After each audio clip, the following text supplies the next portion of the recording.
Hello friends, எல்லோருக்கும் வணக்கம். கொஞ்ச நாளைக்கு முன்னாடி என் தலைவிதியை மாற்றிய மார்கழின்ற தலைப்பில் நான் ஒரு வீடியோ போட்டிருந்தேன். அதை பார்த்து நிறைய பேருக்கு டவுட் வந்துட்டு, மார்கழி மாதத்தில் பூஜை பண்ணாதான் நம்ம வேண்டதுன்னு நடக்குமா, மற்ற நேரத்தில் பூஜை பண்ணால் நடக்காதான்னு அவங்களுக்கான பதில் இது.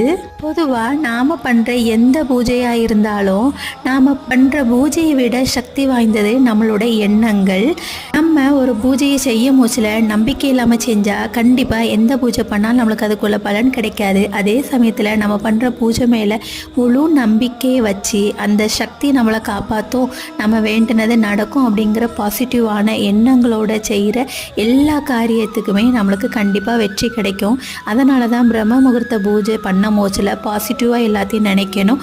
நடக்குமோ நடக்காதுங்கிற டவுட்டெல்லாம் வச்சு பண்ணக்கூடாதுன்னு சொல்கிறாங்க.